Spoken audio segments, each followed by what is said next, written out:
The Witcher prequel series Blood Origin will apparently have an appearance from Jaskier, which is better than a cameo from Geralt, though whether he is actually better remains to be seen. Don't go anywhere, we're about to break this down to unveil the truth. To begin with, let's look at an overview of The Witcher's spin-off. The Witcher universe is expanding with the prequel miniseries, The Witcher Blood Origin, which will feature no characters from the main series except for one, Jaskier, Joey Batey, which is preferable to having Geralt, Henry Cavill appear. The Witcher is a series of novels and short stories written by Polish author Andrzej Sapkowski that became popular after being adapted into video games. After being adapted into a film and television series in Poland, The Witcher received its first English-language adaptation in 2019, courtesy of Netflix, and quickly became one of the platform's most popular titles. In its first season, Netflix's The Witcher took a different approach to Sapkowski's stories, following three characters, Geralt of Rivia, Yennefer of Vengerberg, Anya Chalotra, and Ciri, Freya Allan, in different places and points in time, resulting in a non-linear narrative that was at times confusing. The Witcher Season 2 continued the stories of Geralt, Ciri, and Yennefer, while also reuniting viewers with some of the most popular characters from Season 1. Most notably, Jaskier, the traveling bard who befriends Geralt, joins him on a few missions and writes songs about his adventures, including the viral hit Toss a Coin to Your Witcher. Even though Geralt was frequently irritated by Jaskier's presence, the bard won the audience over, and Jaskier will also appear in The Witcher's prequel spin-off series Blood Origin, despite the fact that it takes place many years before the events of the main series. Moving on, why is Jaskier better than Geralt in The Witcher Blood Origins? Blood Origins takes place 1200 years before The Witcher's events and tells the story of the first Witcher's creation, as well as the events leading up to the conjunction of the spheres. Furthermore, Blood Origin will investigate the ancient elven civilization prior to its demise, and among the elves featured in this series is Eridan, Jacob Collins-Levy,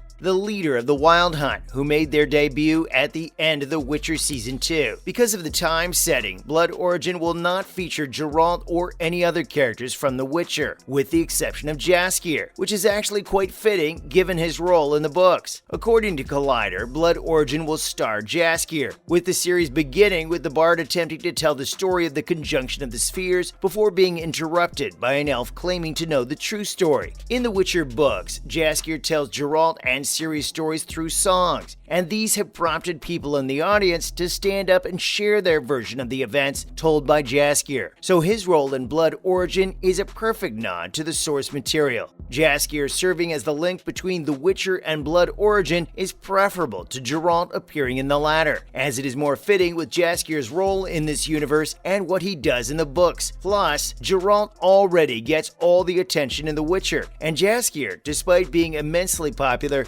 hasn't got enough screen time so far. Following that, why is Dandelion called Jaskier in The Witcher? In the English translation of The Witcher, the name Jaskier is never used when referring to the bard. Instead, he is referred to only as Dandelion. Quite a few viewers believe that Jaskier and Dandelion were two distinct individuals. However, they were not. Dandelion is not his official name. Rather, it was more of a choice made by the editors when the books were translated from Polish to English. The original spelling of Dandelion's name, Jaskier, was extremely challenging to work with. The figure was going to be given the name Jaskier, which translates to buttercup, but the translator thought it would be inappropriate. Instead of leaving it alone, the translator changed the character's name to Dandelion, also used in video games. Dandelion is a different flower than the buttercup, but it has qualities comparable to those of the buttercup. On the other hand, the Netflix series decided to remain faithful to the original Polish source material by referring to Jaskier by his real name. This choice led to some misunderstanding among both readers and viewers. The fact that The Witcher will use Jaskier's Polish name indicates that the game will adhere as closely as possible to the source material. His popularity and influence, mostly attributable to his smash song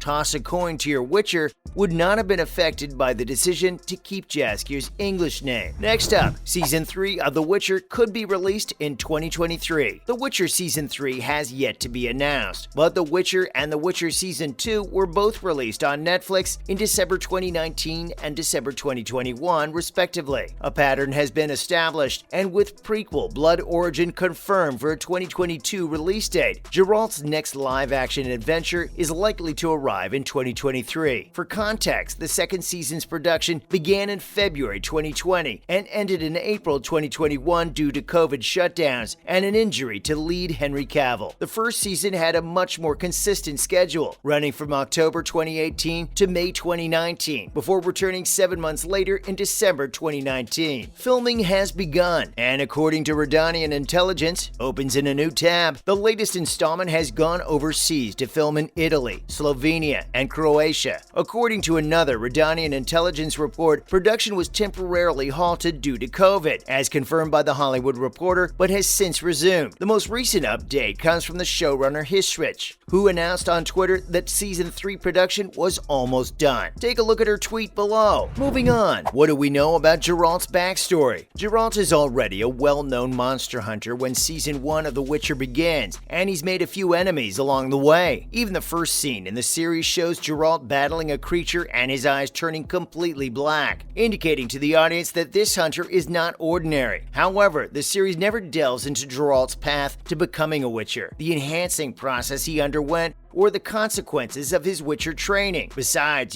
being able to battle all types of monsters and dangerous creatures. The only backstory is revealed in a flashback after Geralt is bitten by a necker and falls into a delirium. The scene transports viewers to Geralt's childhood, where they learn that his mother, Vicenna, duped him into getting out of their wagon to fetch water and then abandoned him, leaving him to be picked up by his future mentor, Vesemir. Vicenna reappears to treat the necker bite, but she remains silent when Geralt questions her. This scene is a good way to kick off Season 2 by delving into Geralt's backstory, which will help the audience better understand him, his personality, actions, and way of life. Ciri will undoubtedly have questions for Geralt now that they are together, and she may serve as the audience's eyes and ears when it comes to getting to know Geralt. Following that, what became of Yennefer? Unlike Geralt, The Witcher took the time to explain Yennefer's story. She was born with various physical deformities as a result of her half-elf heritage, which caused her father to despise her and sell her to Tissaia. Yennefer's self-esteem had been crushed, and she attempted suicide on her first night at Aretuza, a magical academy for young women. Yennefer became an important character in Geralt's life and the Battle of Sodden Hill after a long training process and a painful ritual that transformed her into her idealized image of the most powerful sorceress. At the end of the series, Yennefer had used her chaos to expel the Nilfgaardians by torching the forest in front of Sodden Hill, but at a high cost. After that, she was nowhere to be found, so her whereabouts, as well as the consequences of all the magic she had to channel, are unknown for the time being. Yennefer was bleeding around the eyes during her final moments, just like in the books, and in the source material, she was blinded as a result, so Season 2 could deal with Yennefer adjusting to a loss of vision, and/or any other physical and mental consequences. Finally, Ciri's powers. Ciri's journey in Season 1 of The Witcher was all about fleeing the Nilfgaardians